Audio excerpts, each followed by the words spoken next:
नमस्कार दोस्तों, स्वागत है आपका मेरे चैनल में। आज की स्टोरी है सच्ची दोस्ती। विजय अपने ऑफिस से घर के लिए जा रहा था। उसके घर के रास्ते में एक पुल पड़ता था जिसके नीचे से गहरी नदी बहती थी। जब विजय वह पुल पार कर रहा था तो देखता है कि एक आदमी पुल से नीचे कूदने वाला था। विजय उसे जाकर रोकता है। यह क्या कर रहे हो भाई? ऐसा क्या हुआ है? मैं अपना सब कुछ लुटा चुका हूँ। छोटा सा व्यापार था मेरा, वह बर्बाद हो गया है।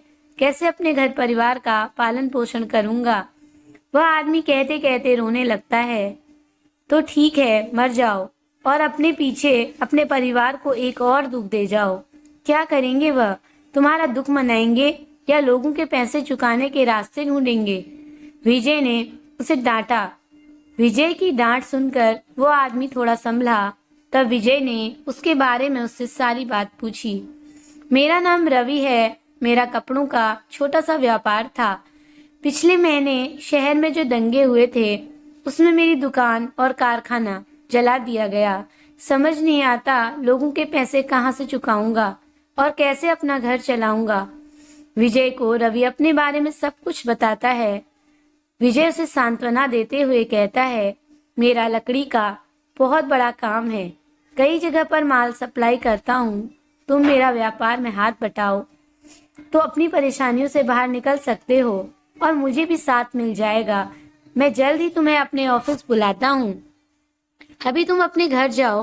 पूरी कानूनी जांच पड़ताल के बाद विजय रवि के साथ होने वाले एग्रीमेंट के कागज तैयार करवाता है और उसे बुलाता है। रवि विजय के साथ कारोबार में आ जाता है। दोनों का कारोबारी दिमाग और मेहनत उस कारोबार को बहुत तरक्की देती है। रवि ने धीरे धीरे अपना सारा कर्जा उतार दिया और उसकी मदद से अपने व्यापार को फिर से खड़ा किया। अब वह विजय के साथ सिर्फ विचार विमर्श का काम देखता था। सब कुछ बहुत अच्छा चल रहा था। उन दोनों की मित्रता परिवार के हर छोटे बड़े समारोह में सबको दिख जाती थी। यूं तो दोनों एक दूसरे के अच्छे मित्र थे, परंतु रवि के लिए विजय भगवान का रूप था। वह एक तरीके से सब कुछ था उसके लिए, लेकिन उनकी दोस्ती पर काली नजर थी विजय के बड़े भाई विनय की। वो बिल्कुल नकारा और अय्यासी आदमी था। विजय की तरह ना तो कोई काम करता और ना ही भाई की कंपनी में हाथ बटाता। वह तो बस यही चाहता था कि उसको हिस्सा मिलता रहे, वह भी मुफ्त में। रवि के आने से उसको बड़ा बुरा लगा था। उसने चालाकी से अपने एक वकील दोस्त के साथ मिलकर कंपनी के हर कागजात की नकली कॉपी बनवा रखी थी।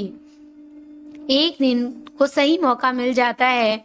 रवि किसी काम से शहर से बाहर गया था। विजय भी अब कंपनी में कम ही आता जाता था। विनय को सुनहरा मौका मिला और उसने फर्जी कागजात कंपनी के असली कागजात के साथ बदल दिए। जब विजय वापस आता है तो विनय सब कुछ अपने नाम दिखाकर उसे कंपनी से बाहर कर देता है। विजय को उधार रखना पसंद नहीं था, इसलिए उसने घर गिरवी पर रखकर लेनदारों का हिसाब चुकता किया। रवि भी शहर में नहीं था। जब उसे सारी बात पता चलती है तो वह सीधे विजय के घर जाता है। उसे देखकर विजय की आंखें भर आती हैं। वह कहता है, मैं यह घर छोड़कर कहीं और ठिकाना देखता हूँ। रवि उसके पैरों में गिरकर रो पड़ता है। मुझे इतना पराया समझ लिया। मेरे होते हुए आपको कहीं और जाना पड़े तो लानत है मुझ पर। मैं आपके लिए बेशक दोस्त हूँ, पर आप मेरे लिए भगवान का रूप है। मैं आपके लिए जो कुछ भी करूँ वह कम है। चलिए भाभी जी और बेटे को लेकर अपने दूसरे घर। रवि का पूरा परिवार पूरे मन से विजय के परिवार का स्वागत करता है। उनके रहने की बहुत अच्छी व्यवस्था भी कर दी जाती है। अब उन दोनों के बच्चे एक साथ स्कूल जाते हैं। रवि और विजय मिलकर सारी बातों का पता लगाते हैं। अपने कुछ विश्वास पात्र दोस्त जो कि पुलिस अफसर और वकील हैं, उनके साथ मिलकर दोनों को विनय की सारी कारस्तानी समझ में आ जाती है। सबके साथ बातचीत के दौरान वह दोनों यह तो समझ गए थे कि असली कागजात का मिलना तो नामुमकिन है। विनय ने उन्हें खत्म कर दिया होगा, लेकिन वह दोनों यह बात भी अच्छी तरह जानते हैं कि विनय के बस की कारोबार संभालना नहीं है। वह जल्द ही उसे बर्बाद कर देगा। वह दोनों अब सही मौके का इंतजार करते हैं। उसी बीच अब रवि के कारोबार में मदद करने लगता है। रवि को विजय की मदद से अपने कारोबार को आगे बढ़ाने के लिए कई तरीके पता चलते हैं और अब वह पहले से ज्यादा अच्छा कमाने लगता है। इसी तरह से 5 महीने बीत जाते हैं। एक दिन वह लोग अखबार में पढ़ते हैं कि विनय की कंपनी को अच्छा खासा नुकसान हो रहा है। अगले ही दिन दोनों उससे मिलने पहुंच जाते हैं। देखो विनय, तुमने जो करा उसके लिए तो मैं तुम्हें कभी माफ नहीं करूंगा, लेकिन आज मैं जो कहने जा रहा हूँ उससे तुम अपने आप को लोगों और पुलिस से बचा सकते हो। तुम्हारी सारी धोखेबाजी के बारे में मुझे सब कुछ मालूम है। बेहतर यही है कि तुम मेरी कंपनी और पैसा मुझे वापस कर दो। बदले में मैं तुम्हें इतने पैसे दूंगा कि तुम अपने आप को बचा सकते हो। विजय ने कहा।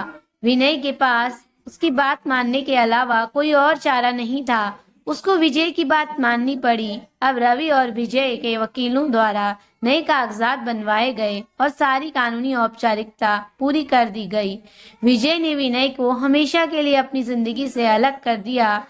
जिसके पास रवि और विजय की तरह सच्ची मित्रता हो, वह कभी डूब ही नहीं सकता। देर से ही सही, उसे किनारा जरूर मिल जाता है। अपना कीमती समय देने के लिए धन्यवाद दोस्तों। कहानी अगर अच्छी लगी हो तो लाइक करें, शेयर करें और मेरे चैनल को सब्सक्राइब करें। Thank you for watching.